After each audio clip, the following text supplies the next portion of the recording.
laaj bu njëkk bi ba léegi nii moo ciy dugg membre Pastef wala ex membre Pastef. laaj nga lu am solo xam nga Pastef lu munti am. Pastef c'est notre bébé. ku mel ni man Pastef dama bokk ci ñi ko structuré. koy structuré. structuration de Pastef. xam nga mun nañu wax ne gis nga JPS la stratégie bi ñuy dawal nii. waay ba ñu may lim ñu may tey. jeune patriotique sénégalais dama lay wax fi ma njëkk a commencé. d'accord déjà en avant on avait un mouvement de soutien à Ousmane Sonko boobu Pastef si wagul. d'accord ñu dégg turam déglu ko ñu ne kii de idée yi muy wax correspondre na ak ñun li ñu gëm. en 2017. 2017. on met un mouvement mu ñëw ci ñun. mu recevoir ñu. oui. Il m'a convaincu lui personnellement à adhérer au parti parce qu'au début je me disais que je ne veux pas adhérer au parti politique nag li ñu doon jaayee politique. D'accord. Donc je me suis dit juste que bon mën nañ ko soutenir parce que on voit sa démarche méngoo na ak ñun li ñu gëm. Maintenant après moom lui personnellement mu convaincre ma dugg ci et de là j'ai commencé avec la JPS gis nga seen la première commission stratégique. man ak ñoom Ngagne Demba Touré yi ñoo si nekkoon j'étais la vice-présidente de la commission stratégique juste pour anecdote je me rappelle sama salle laa toog ngeen def benn feuille de route. Après je le présente au bureau de la commission ñu amandé que jour boobu sax Ousmane Sonko mu ngi woon si siège Pastef Yoff bi. mu ñëw après ñu présenté ko mu jox ñu ay contributions ñu defaraat cette feuille de route présenté ko au benn avec les Ibrahima Thiam et autres. D'accord. Donc ñu liggéey si ba jëmmal fépp JPS. dëgg-dëgg depuis année yooyu sax je défendais sur les médias le parti. gis nga bi ma paree ci loolu. waaw école du parti dama fa jaar. avec les Moustapha Sarré Njekk Sarré yooyu.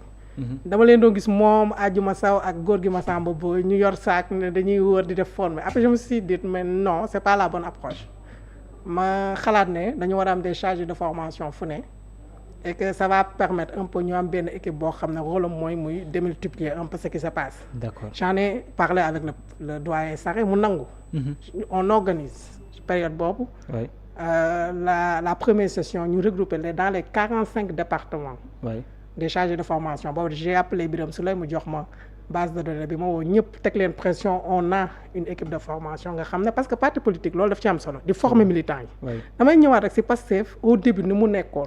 du wax yu ñaaw yi xew. au début c'est vraiment la formation xam-xam si loolu lañ nekkoon. dans le cadre technique quoi. dans le cadre technique. structuration parce que loolu mooy vocation parti politique. former les citoyens daf ci bokk. donc ay mbooloo boo leen dajalee dafa am loo xam ne da nga ko war a tënk si seen biir nag ñu amal njariñ seen askan. donc on était vraiment dans ça. J'étais la secrétaire administrative. Je gérais même la page Facebook de l'école du parti. ñu liggéey ñu commencé liggéey bu am solo. L'appareil électoral bi tax Pastef di gagné nii tey. man ak ñoom Adjuma Sow ñoo ko doon liggéey. j'étais chargé de la zone nord je me rappelle. dem nañ fa saa formation parrainage ñu ñoo dem ñu former leen. pour te dire que structuration bi fii la ñu fekk. d'accord ci ñi ko liggéey ci ñi ko liggéey ci lañ bokk. appareil électoral bi nga xam ne je me rappelle siège bi ñu demee ci VDN bi. am na benn jour dañuy liggéey ba 4 heures du matin ñun ñëpp fees ci salle bi carton laa sànni ci balcon bi tëdd tellement que j'étais fatigué. Donc tellement qu'on s'est tellement donné dans la structuration loolu structuration laa lay wax. Et que même pour te rappeler la date de mise en place de la JPS l'Assemblée générale ça s'est tenu le 23 décembre 2017. Ousmane Sonko nee ñu jàngi leen bu ñu jëlee réew mi yéen a koy liggéey donc kooku kii actionnaire la fii. Donc Pastef mu yor pouvoir bi ko tudd Ousmane Sonko Bassirou Diomaye Diakhar Faye Moustapha Sarré Adjuma Sow mënuñu yor pouvoir bi te ñun duñu bokk ci ñi koy doxal. Donc booy yi di wax ay affaire de poste peut-être que ñoom foofu lañ toll gëm nañ ne peut-être amuñu capacité bi mais ñun ñi on peut pas être bokk ci structuration bi on peut pas citer plus de 10 femmes au début on a le niveau parce que les postes là yi ñuy nommé nii c'est bac+5 si moi je suis à bac+10 te ñun duñu bokk ci ñi koy doxal donc ñun gëm nañ ne dañu war a bokk ci ñii di doxal le parti. Donc ñun Pastef pour répondre à ta question c'est notre bébé.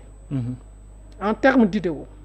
En termes de l'objectif parce que gis nga parti dafa am objectif tout parti a la vocation de conquérir le pouvoir et de servir la nation en gardant les fondamentaux républicains les principes ak tamit les idéologies idéologie bi loolu la woon c'est des valeurs qui étaient là maanaam le don de soi pour la patrie joxe sa bopp ngir sa askan. mais loolu noonu pour que nga mën ko def ko il faut que nga tenir les leviers qui te permettent d'agir. D'accord. te loolu mooy nga conquérir le pouvoir on a conquis le pouvoir. Ouais. Ce qui se passe tout simplement mooy dans l'unité continuer à travailler pour l'intérêt des Sénégalais donc présentement là pour répondre à ta question pour moi le PASTEF. maanaam la direction du parti. ñoom ñoo dévié wu de la ligne directionnelle du parti. ñoo dévié wu. ñoom la c'est-à-dire ils parlent de trahison c'est eux qui ont trahi les idéaux de ce parti. pour quelle raison nga ne ñoom ñoo dévié wu. parce que qu'est-ce qui se passe réellement d'autant plus ñoom dañ jàpp ne en termes de principe d'idéologie le parti ni muy doxee mu ngi ci mais celui qui dirige dafa nekk aujourd'hui en contradiction par rapport ak loolu. non celui qui dirige est d'une manière tellement conséquente inscrite. continuellement sur les idéaux et les fondamentaux de ce parti. Qu'est-ce qu'il explique? Et bu ñu fàtte il l'a écrit avec sa main donc bu ñu fàtte ne que ce soit les premiers textes du parti que ce soit les statuts le règlement intérieur si vous venez presque le bureau politique ñoom ñëpp a paraphé mais la deuxième révision là avant ñuy dem ci congrès bi mais vous allez voir il y a trois personnes ñoo paraphé c'est lui Adjuma Sow et Ousmane Sonko. donc ñun parti bi lañ ci xam bëri na donc ñoo ko bind xam nañ li ci texte yi. donc le président Bassirou Diomaye Diakhar Faye ñëpp xam nañ ko ces anecdotes où il passait la nuit au siège du ko bind ba pare di ñëw di ko jéggi c'est pas lui. donc l'idéal ce n'est pas la personnification.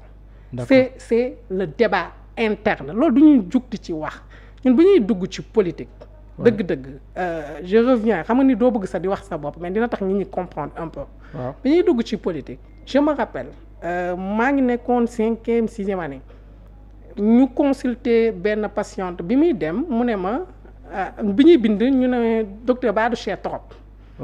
mais ma ne non man lii ça me suffit plus de consulter seulement un millier de personnes c'est très important mais j'aimerais yegg foo xam ne dinaa mën a impacter des millions de vies. mais looloo tax ñu dugg ci politique ñu gis parti boo xam ne ci loolu la nekk di dox di défendre idées yooyu ñu dem ba ñëw ci pouvoir bi on doit continuer dans ça on doit maintenir la cohésion l'entente la solidarité xam ne le parti là c'était pas une question de personne comme on dit c'était une question d'idéaux l'idéal la finalité de ce parti c'est de servir la nation dem nañ ba nekk ci yàlla ñun ñëpp kan lañ bëggoon fay le leader de PASTEF notre frère Ousmane Sonko ñun moom lañ bëggoon fal yàlla weddi na mais li ci des au moins moi je me rappelle li ñu man mii di wax ak yow dans les 87 quartiers de la commune de Mbao man dama fa jaar maa doon yor microcentral bi département de Pikine dans les 12 communes donc ñun mënuñu wax ak sénégalais yi ba ñu wóoluñu ñu jox ñu pouvoir bi ñu war a liggéey ñu ne non dañ koy wan ginnaaw loolu nous sommes pas d'accord ñu bari aussi politiquement dañoo jàpp ko ne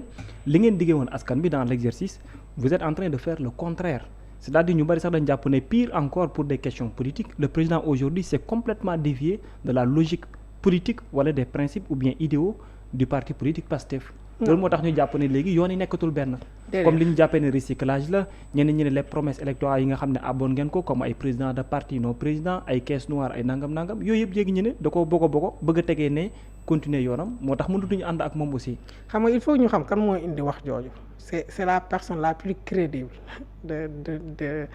quand je dis crédible c'est la personne bi nga xam ne moom lu mu wax rek nit ñi ne gongo moo indi dispatching boobu mooy monsieur Ousmane Sonko. La personne la plus crédible nga wax. je veux dire quand je dis la plus crédible je parle par rapport ak ñi koy topp. maanaam moo gën a adéquat pour. non mooy ñi nga xam ne ñoom lu mu wax rek ñu jàpp ne dafa am crédit. ak yow. lu mu wax moom man damay analyser moi j'analyse tout le temps quand je suis d'accord je le dis mais waa Pastef xam nañ ma ñoom man naturellement c'était au début même j'écrivais des textes. c'est parce que t'as convaincu aussi. oui je veux dire quand xam nga dañuy ànd bu ñu àndee à chaque fois moi. c'est ça on était dans l'opposition j'étais pas d'accord j'écris je suis pas d'accord si possible bi le leader jël. donc moo tax ñi nekk ci biti ñoo dul comprendre mais ñi nga xam ne ci biir. xam nañ ne man li ma gëm laay def. ragaluma ñàkk li ma xam ne moom laa gëm. mooy samay conviction dama siy dem ba jeex du ma ci hésiter. loolu dëgg la li ma gëm fii nii mooy lan nous avons tous à des niveaux insoupçonnés participé à l'élection du président Bassirou Diomaye Diakhar Faye. Parce que c'est le PASTEF qu'on a élu c'est le mandat de PASTEF nous sommes tous comptables. ak lu mu ti am mu baax mu bon. bien sûr nous sommes tous comptables. Wow. Donc bu demee ba yegg foofu li ñu war mooy ñun à notre niveau. Ouais. Faire de telle sorte qu'on puisse réussir ce mandat. Léegi en parlant du parti politique bi ngay wax noonu. mais aussi en pointant les déviations. non déviation yooyu may wax mooy xam nga le leader de PASTEF. waaw suñu frère Ousmane Sonko da doon tagg Diomaye tout le temps. bien sûr. On a remarqué que après l'histoire du rabat d'arrêt. que le change commence à changer discours. man foog nga ko kii. waaw man foofu laa seetlu parce que les ñi nekk ci Facebook bi di ma tooñ. xam dañuy ñëw naan ma yow. waaw gis nañ la bu yàgg waxatoo lu jëm ci gouvernement bi ma ne lu jëm ci parti bi et cetera parce que dama seetlu ne fi ñuy dem di foofu ma teel a mandu. téye sa bopp. ma teel a mandu di xool lan la. quand on m'invite nag quand on ma def ma parrainage. y a pas de souci je peux aller participer à des activités citoyennes daan naa ko def. mais bu ñu seetloo dëgg parce que dama gis ne à un moment donné c'est pas normal dafa mel ni dañuy faqastal voilà kii nga xam ne moom lañ fi teg muy suñu frère c'est notre frère c'est pas n'importe qui. il faut que ñu comprendre. ñun bon c'est la ligne directionnelle c'est un groupe de personnes dans le parti le PASTEF c'est beaucoup plus qu'un groupe. En l'occurrence le président ou bien. le président du parti et ses acolytes j'ai eu l'impression c'est du sabotage ce qui s'est fait. Ah bon? Oui. Comment? Parce que je donne un exemple munoo ñëw nga fal nit ba pare après tu invites ton assemblée. Oui. Devant tout le monde déjà le conseil national li ñuy wax mënoon na nekk à huis clos. waaw.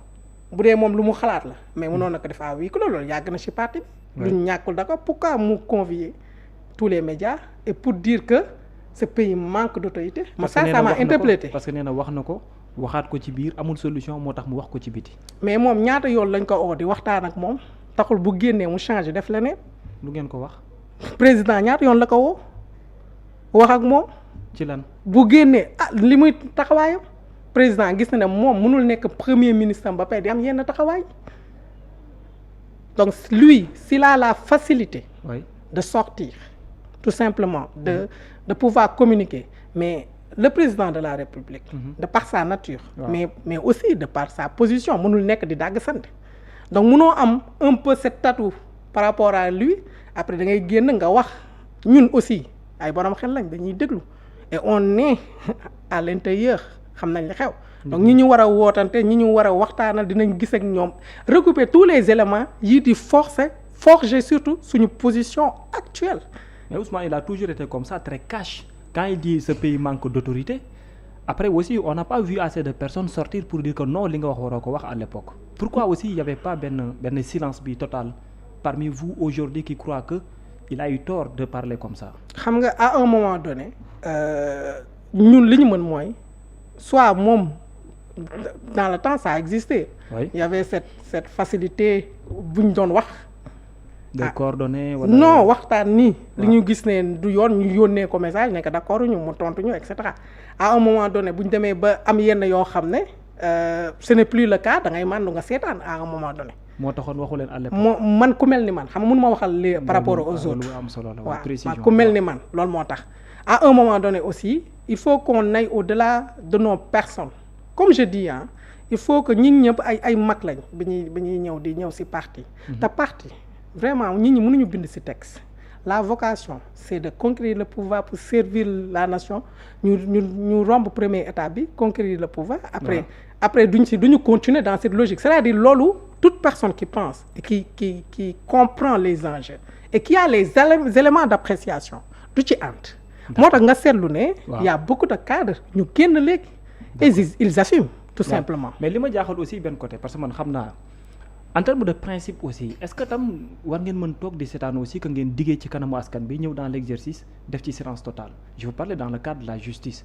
parce que aussi ñu bare dañ ci nemmeeku ne il y a beaucoup de choses yoo xam ne ni ngeen ko waxee woon ni ngeen koy defee du bokk ngeen digge woon aussi dans vos textes que ni nekk président de la république jiite ay parti politique mënul nekk wala coalition aujourd'hui ngeen bëgg ko defee neneen caisse noire nangam ak nangam toutes ces choses là aussi leneen la. non en fait xam nga dafa am nit ñi aussi dañuy bëgg di nax seen bopp. Ah bon? C'est ça la vérité. waaw xam nga dans cette histoire là li ma ci neex mooy. waaw dañu biaiser affaire dañ ko tourner.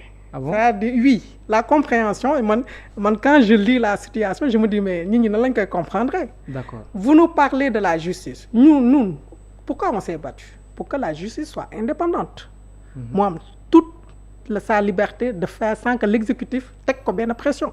Mais le président Bassirou Diomaye Faye il a dit bi mu génnee. C'est-à-dire il va pas mettre la pression à la justice. Mais il dit au peuple aussi de mettre la pression sur la justice. Oui, maintenant lui c'est-à-dire cette implication directe nga xam ne pressante ñun loolu dañ ko xeex moo tax il y a eu plus de 87 morts moo tax il y a eu plus de 1800 détenus des amputés et cetera et cetera. Donc te loolu man personnellement je l'ai vécu sur le terrain. Moi personnellement dama doon dugg ci ambulance yi. Quand je voyais les jeunes étaient blessés ou même des fois les forces de l'ordre on les soignait. Bi ñu génnee prison moi j'allais dans leur maison pour def benn thérapie de thérapie de soutien psychothérapie de soutien à leur famille. Di leen orienter dans les cliniques ak cabinets yi nga xam ne mën nañ leen jël en charge. donc ñun dañ ko fekkee. gis ni mu méttee woon. donc il faut que ñu xam li ñuy xeex xam nga principe c'est pas matériel. c'est vrai voilà yow li ngay xeex mooy mu am indépendance. donc bu amee indépendance mën na la bañ a arranger si saa si mais loolu nga doon xeex il faut qu'on sache ñun lan la ñuy def autre chose aussi. mais le président Ousmane Sonko il a été premier ministre. Quoi qu'il advienne le ministre de la justice était sous sa tutelle. Tout à fait. Donc lui aussi il pouvait intervenir c'est dafa yomb quoi ñu jël Diomaye dóor ko ci Sénégalais nañu waxan dëgg. Deuxièmement nee na majorité bi nee nañ majorité Ousmane Sonko plus de 130 députés la loi d'amnistie nekk là. Oui, il y avait une responsabilité là-dessus à l'Assemblée nationale. Ouais, mais ils ont juste interprété mais pourquoi ils ont pas abrogé aussi. Donc ñoom dañu raxas seen bopp wala ñun. Je veux dire quand je dis ñoom mooy. Les députés quoi. waa ñi ko bëgg la responsabilité. D'accord. jàpp ne bon je parle de tout le monde ñi nga xam ne dañu bëgg jël responsabilité féetal ko. parce que le président moo ne instant fi ñu toll nii tamit moom ci wàllum jubóo ak yooyu noonu lay gën a. waaw mais xam nga jubóo loolu tout président responsable. et que nga xam ne lan mooy marque fabrique au Sénégal c'est la stabilité la paix. Et le président bu ñu fàtte aussi il a les informations sans doute parce que moi depuis le début dama koy déglu moom je l'écoute bien te naan da nga seetlu ne moom tissu social bi da ngay jox dafay mel ni dafa se déchirer un peu. daf ko sentir quoi waaw daf ko sentir moo tax mu jàpp ne priorité la c'est-à-dire lépp lu war a dox nañ ko bàyyi dans les conditions yi nga xam ne règlement yi teg nañ ko. Les textes et les règlements de ce pays teg nañ ko ñu def seen liggéey mais sans pour autant qu'il y ait un déséquilibre de pouvoir. kon yéen kon jaruloon kon ngeen wax waxu rupture kon à la limite. non mais c'est ça la rupture mooy nga bañ a yow président nga ñëw forcer justice nekk par force da ngay def nii. même bu la arrangé wul non mécanisme moo tax may wax. non même bu la arrangé wul. mooy loolu parce que li mu ñëwee li gën a yitteel mooy dafa teg dialogue ne wàllum justice dafay fexe ba changer ci lu bare bare. Mais loolu ba jusque là la matérialisation ça cause problème d'autant plus il avait promis que tout ce qui ne demande pas des moyens financiers dañ koy jëmal tout de suite. mais xam nga déjà ça l'approche elle est déjà bien le fait que yow nga jàpp ne pour changer il faut que nga dégluwaat nit ñi pour que ñoom ñu sentir ne kenn du leen beddi ci lii. donc cette approche elle est bien maintenant xam nga président il donne des orientations. Tout à fait. Son équipe dafay continuer daal di dérouler mais bul fàtte. Le premier ministre la waxoon aussi. waa lu ñuy waxtaan la ñuy soxlawu ñu juboo yooyu noonu xam nga genre wax yooyu un peu ça peut freiner la deux. dafa ne instant bi toll ni réew mi amul problème ay politique problème économique la am affaire dialogue ak yooyu mën nañ ko faire passer ba ci kanam ak kanam. non mais xam nga benn instant yaa ngi koy wax léegi. nit ñi un peu déchirure bi quand même un peu xawoon na exister. loolu c'est vrai. loolu c'est une réalité. waaw bi ngeen di ci baisse parce que y avait des. waaw c'est une réalité maintenant loolu.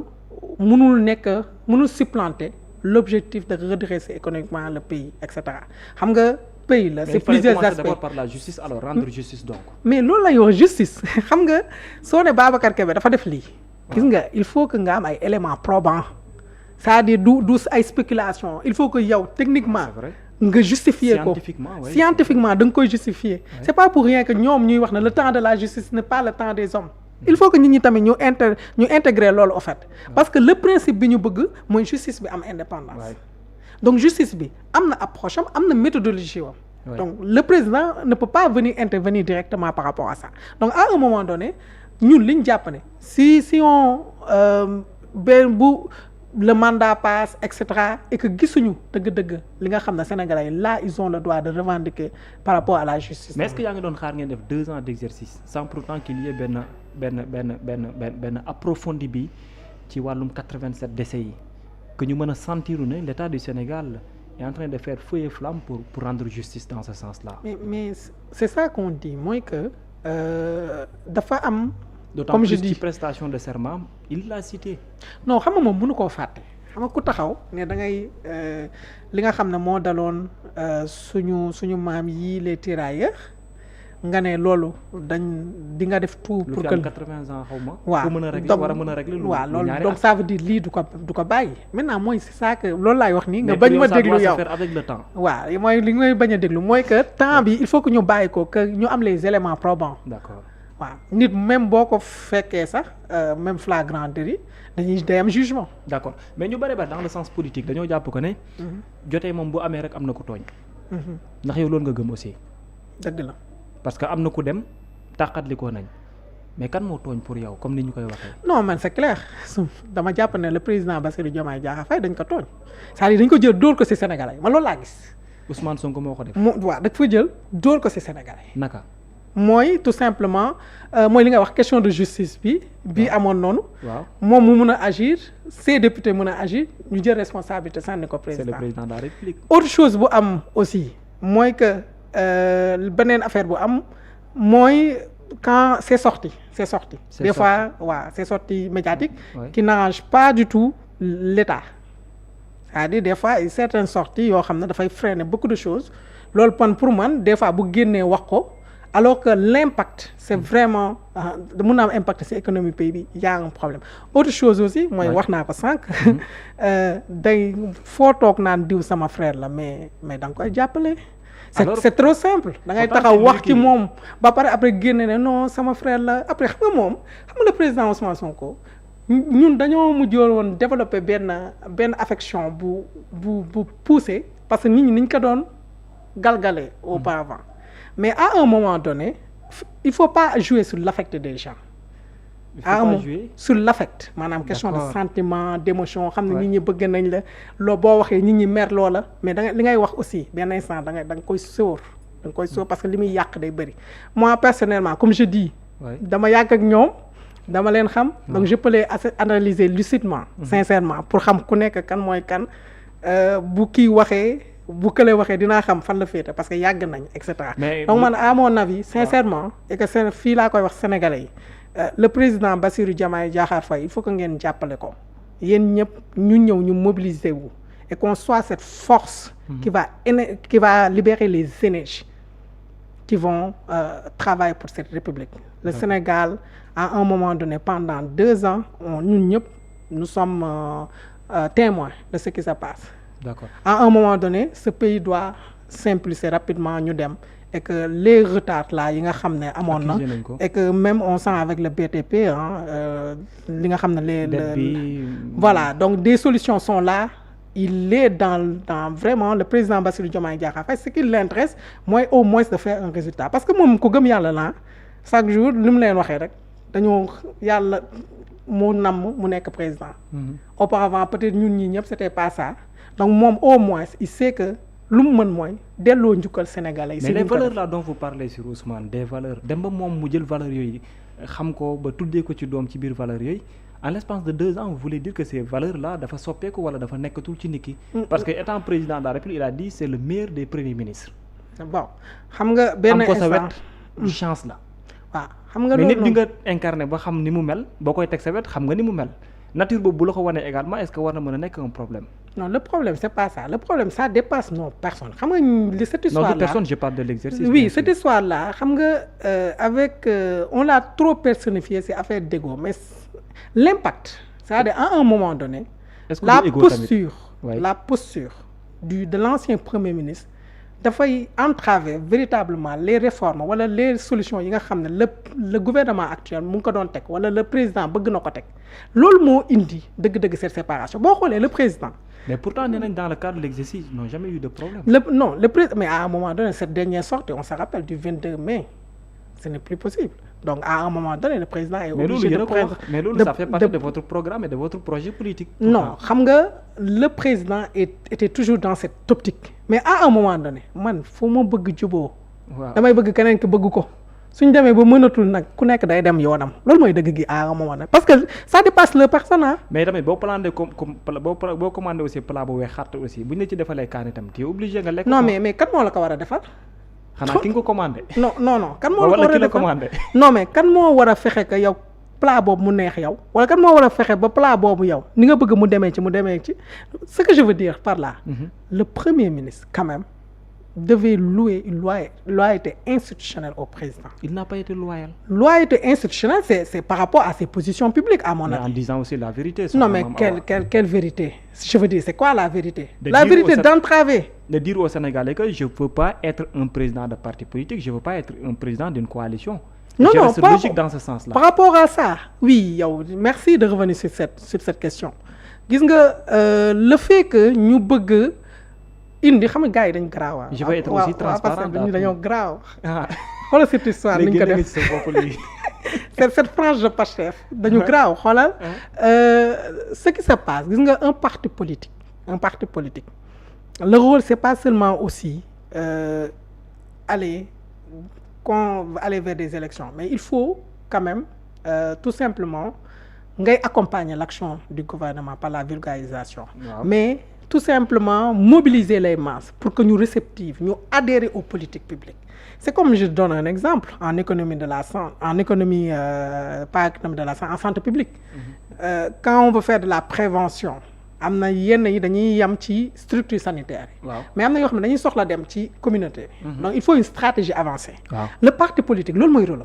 C'est-à-dire dans la communauté ku nekk fi nga nekk da nga wara fexé ba président décision bu mu jël politique bu mu bëgg def masse yi comprendre ko communauté comprendre mais boo demee yow jusqu'à un certain niveau nga sa parti bi ne ñoom ñoo la fal ñoo la joxañ mais taxaw di la seetaan comme si ils ne veulent pas ta réussite à un moment donné tu peux structurer quelque chose et fi ma bëggoon wax mooy le président n'a pas musul wax ne moom il va être président parti ou continuer ou pas mais il veut laisser tout ça par rapport à la tradition constitutionnelle être au-dessus de la mêlée. Une personne, un président de la République, voir tout simplement s'il veut continuer à être président ou pas. Mais ce que je veux dire là, fini, l'objectif, c'est pas forcément... Il avait dit dès le début de son mandat qu'il va être au-dessus de la mêlée. Donc tout ce qui est politique, il va laisser de côté ça. Concentré sur l'unique. Non, il a été au-dessus de la mêlée. Moi, li ma la expliqué nii xam nga yow si gars yi nga bokk. Li ma la expliqué nii déglu woo ko. C'est-à-dire il a été au-dessus de la mêlée. Pendant 2 ans, la coalition n'a pas existé. Mais à un moment donné, pouvoir bi c'est politique. Dañ la ko jox. Moi ce que je dis là, la stratégie avancée, c'est le pouvoir. Maanaam c'est le parti bi la yëkkati bi la fal. C'est le parti Pastef avec d'autres partis mu doon coalition Diomaye donc ñooñu ñoo war a mën a mottali yow sa yéene nit ñi population bi ngay servir ñu comprendre mais ñii ils ont refusé de le faire. Non mais ils ont refusé de le faire. Il n'a pas voulu d'être au sein du parti. Il a pris une distance avec le parti politique. Il ne s'est pas impliqué dans les instances du parti politique. loolu aussi mënuloo ko forcer nit. Non xam nga mënuñu. Comme je dis benn yoon laa ko gis mu dajee ci biir parti mooy au lendemain des élections législatives. Sa présence ou pas quoi qu'il advienne sa présence physique ou pas du continuer le président est en train de travailler avec boo xoolee gouvernement bi fii romb plus de 20 personnes sont de Pastef. Donc le premier ministre aussi.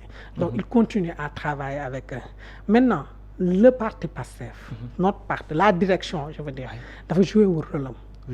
Jouer au rôle. C'est-à-dire accompagner le président, comme tu dis, pour que mon communauté, parce que tu gouvernes pour les Sénégalais. Les Sénégalais aussi, il faut que nous ayons mais personnellement, tu es une seule personne, tu ne peux pas être partout. C'est le rôle du parti de sortir, te défendre. Mais ça n'était pas le cas. À un moment donné, vous voulez quoi qu'il fasse? Il faut que politiquement aussi nous am ñu koy défendre et nous pour dire cette affaire de parti li ñun ñoo nekk président fële y a plus de débat interne à un moment donné il y a pas mal de cadres qui sont sortis. Ah bon? Oui. C'est vous qui avez discuté avec pas mal de de cadres qui sont sortis et comme qui lui au-delà de vous. Au-delà de moi, il y en a énormément. am na lance ki ñu nommé léegi DG ADPME, il y a les ministres là yi fi nekk les ministres Adjuma Sow et cetera. Donc on a discuté avec lui ne ko ñun li ñu gëm mooy il faut que ñu am benn réceptacle parce que ñun suñu idéologique. waaw benn réceptacle boo xam ne moom ñi nga xam ne d'accord ñu ak doxalin je reste sur les principes. Très bien. C'est la ligne directionnelle maanaam approche bii ñu am ñun si lañu d'accordul c'est pas une question de personne. Non, je comprends parfaitement. léegi maintenant bu dee loolu d'accorduñu si ñun à un moment donné il faut qu'on s'organise parce que ñun on veut que le président réussisse son mandat parce que c'est le mandat de Pastef. man dinaa rusaat quand même en 2027 ou 2029 delluwaat Pikine wala Mbaaw naan waa diw dafa war moo non du ma wax loolu dénk nañ rus sénégalais yi nañ xool ñi décédé man loolu laa gëm il faut qu'on travaille pour ce pays. Donc mënuñu nekk tout simplement on n'a pas compris les enjeux c'est une affaire de personne. Non, la République est au-dessus de tout et de tout le monde. D'accord. Alors mais actuellement nii le président de la République veut créer un parti politique. Vous êtes d'avis? Il doit. Ah bon? Oui, il doit. À un moment donné, quand ils sont très très virulents, bëgg la peindre comme un traître alors que tout le monde sait que c'est pas le cas. Mais il faut que nga defaraat sa toogaay nga xool ñan ñoo lay jàppale ci loolu. Peut-on dire donc que Mame Awa fera partie des premières militantes? Non mais c'est clair, je suis en train de massifier déjà. Donc la structuration depuis longtemps ma wax la ne coordonnateur yi maa ngi leen di recevoir. Ah bon? Des étudiants JPS je les reçois de Tamba, de Touba, de Saint-Louis. Oui. Nous sommes en train de massifier et au-delà de ça même avant que le président d'ait annoncé la mise en place du parti, moi j'ai créé un mouvement que j'ai regroupé des jeunes leaders, des leaders donc officiellement yow génne nga sa bopp. des leaders organiques de manière organique. gis nañ ne côté idéologique ça va plus. ñoom nag bés bu ñu ressaisir woo ñoom ñooy ressaisir bu ñu ressaisir woo ba ñëwaat ñun garaaw ñun dañuy yaata ñun unité la ñu woote. ñun unité ñoom ñooy ñëw. unité la ñu woote ñun fi ñu jëm moom juboo la unité d'action la engagement patriotique la République au-dessus de tout et de tout le monde jeex ñun loolu la ñu woote c'est pas une question de personne. Question d'intérêt national. D'accord. Le président de la République qui veut créer un parti politique yaa ngi waxu idéologie mais qui n'a pas de problème pour caser ci également des anciens maires du régime du président Macky Sall ñi nga xam ne yéen ñoom ngeen doon defal face ça vous gêne pas? Non en fait xam nga benn affaire bon xam nga soo yow doo ñëwaat ci historique yi non quand si je reviens ici dans les historiques mais combien de fois quand on était à Pastef qu'on est ñu tijji collaboré avec d'autres personnalités wala d'autres leaders ou mouvements d'horizons différents bii nii non ce que je dis xam nga c'est pas différent. C'est ça que je dis le principe affaire bi principe la maanaam yow képp koo xam ne dina continuer nekk dans le jubal jubbante yow. Parce que affaire bi question de principe la c'est-à-dire am na koo xam ne mën ngeen bañ a bokk position politique mais du doon sa noonu mais kooku bés bu nangoo ñëw et que yow lii nga tëralin sa tëralin bi nangu na ci conformé wu mais day toog bu dee nanguwul aussi. Tu n'as même pas de problème par rapport à son passé. Non son passé c'est ça que je dis c'est-à-dire ces maires là quoi qu'il advienne. wala ñenn ci ñoom. waaw disons ñenn ci ñoom pour bañ a tooñ quoi. xam nga ces maires là du moment est-ce qu'ils ont été juridiquement comment dirais-je contraints en tout cas ou bien juridiquement désignés ou cités dans des affaires juridiques qui montrent que ñoom dañuy luubal dañuy et cetera. Parce que man li ma gëm mooy le président ne va bu doon cadre bopp loolu du ko nangu. Maintenant des personnes ñoom gis nañ ne comme je dis xam nga les maires aussi sont des politiques.